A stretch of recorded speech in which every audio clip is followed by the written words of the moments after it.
ओम गणेश जय माता दी। कन्या पूजन कैसे करें, कन्या पूजन किस दिन करना है और कन्या पूजन किस समय पर करना है, आज इस विषय और वीडियो में मैं आपको बहुत ही संक्षिप्त में श्रवण करवाऊंगा। अगर आपको यह विषय वीडियो पसंद आए, लाइक करें, शेयर करें, चैनल पर नए हो तो सब्सक्राइब अवश्य कीजिएगा। तो चलिए शुरू करते हैं। तो सर्वप्रथम मंत्राक्षर महिम लक्ष्मी मातृकाम रूपधारिणीं नवदुर्गात्मिकां साक्षात् कन्याम आवाहयाम्यहम्। जगत पूज्ये जगत वंद्ये सर्वशक्ति स्वरूपिणी पूजाम गृहाण कौमारी जगन्मातर नमस्तुते। अर्थात इस प्रकार से कन्याओं का आवाहन किया जाता है, अर्थात नवदुर्गाओं का। लेकिन ध्यान से श्रवण कीजिए कि क्या सिर्फ नवदुर्गा का ही पूजन अर्थात कन्या पूजन ही है नवरात्र में? जी बिल्कुल भी नहीं। ध्यान से सुनिएगा।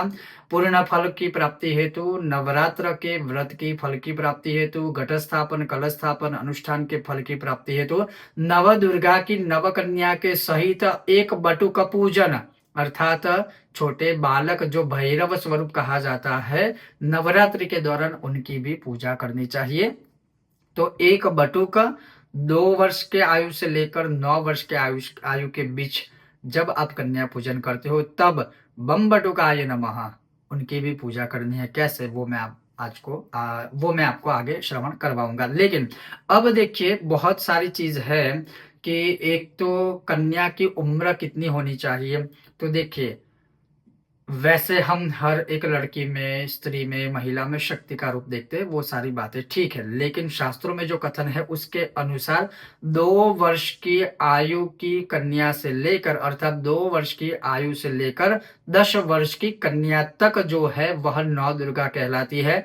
2 वर्ष की जो कन्या होती है उसको कुमारी कहा जाता है। 3 वर्ष की कन्या का नाम त्रिमूर्ति है। 4 वर्ष की कन्या का नाम कल्याणी है।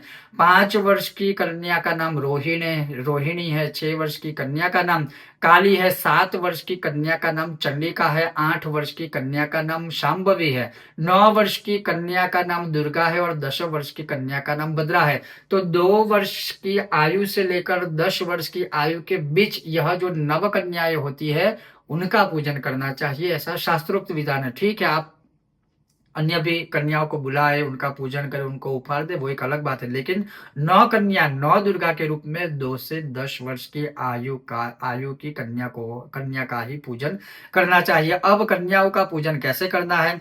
तो जैसे जब आप कन्याओं को अपने घर में बुलाते हैं तो जैसे मैंने शुरुआत में कहा कि मंत्राक्षर महिम लक्ष्मी मातृकाम रूपधारिणीं नवदुर्गात्मिकां साक्षात् कन्याम आवाहयाम्यहम्।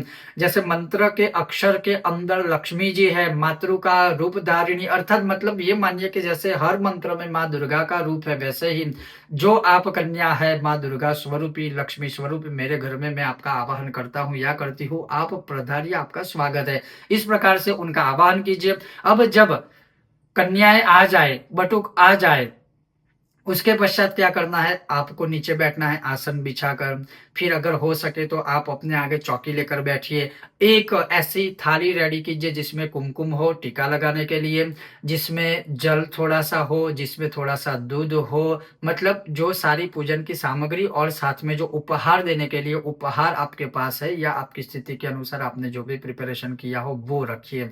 अब वो हो जाए तब क्या करना है कि एक खाली प्लेट लीजिए, उसमें भी हो सके तो ताम्र प्लेट या कांस्य पात्र ले लीजिए या फिर ना हो तो देश काल के अनुसार लीजिए।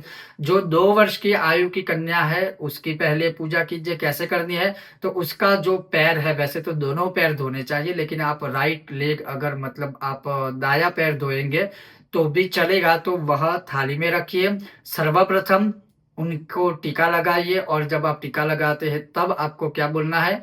कम कुमारिकायै नमः या फिर कम कौमारिकायै नमः, दोनों में से कोई भी आप मंत्र का प्रयोग कर सकते हो। जैसे आपने टीका लगाया कम कुमारिकायै नमः या फिर कम कौमारिकायै नमः। फिर जैसे आपने उनके पैर धोए कम कौमारिकायै नमः, फिर पैर पोछे कम कौमारिकायै नमः, पैरों के ऊपर टीका लगाया कम कौमारिकायै नमः। इन शॉर्ट में अगर मैं कहूँ तो यही मंत्र का उच्चारण करते करते करते आपको कन्या की पूजा करनी है। पूजा कर लेने के बाद जैसे उनके हाथों में आपको मौली भी बांधनी है, कलावा भी बांधना है।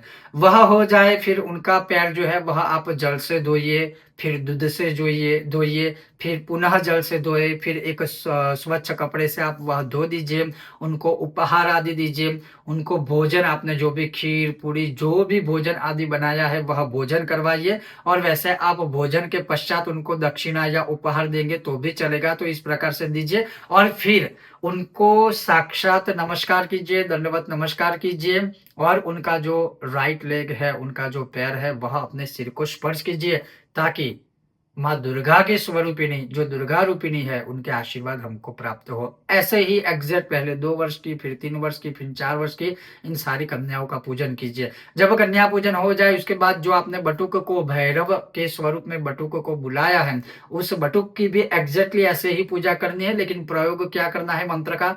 बम बटुकाय नमः। इसका मंत्र का प्रयोग करते-करते बटुक की पूजा कीजिए और उनको भी उपहार देना है। आप चाहे श्रृंगार दे सकते हैं, वस्त्र दे सकते हैं, जो भी देश काल के अनुसार है आप दक्षिणा दान आदि उन्हें प्रदान कर सकते हैं। इस प्रकार से कन्या पूजन करना चाहिए। अब वैसे तो कन्या पूजन 11 अक्टूबर शुक्रवार को ही है, महाअष्टमी नवमी में, लेकिन अगर मैं आपको बात करूं संधि काल के विषय की तो 11:43 से लेकर 12:31 के बीच का जो समय है वह संधि काल है, अष्टमी और नवमी तिथि के बीच का। उसमें साधनाएं भी करनी है, अभिषेक भी कर सकते हो जिसके विषय ऊपर मैंने वीडियो बनाया और इसमें आप चाहे तो कन्या पूजन भी कर सकते हो, अन्यथा कन्या पूजन आप अपने समय के अनुसार कीजिए। इसमें कोई स्पेशल समय आदि का विधान नहीं होता है, लेकिन बिना कन्या पूजन के, बिना बटुक के पूजन के कभी भी नवरात्रि संपूर्ण नहीं होती, वह अपूर्ण ही रहती है। और इस बार तो अष्टमी, नवमी, शुक्रवार और नवरात्रि ऐसा संयोग कहाँ मिलेगा। तो इस प्रकार से आप कन्या पूजन अर्थात कुमारी का पूजन कर सकते हो।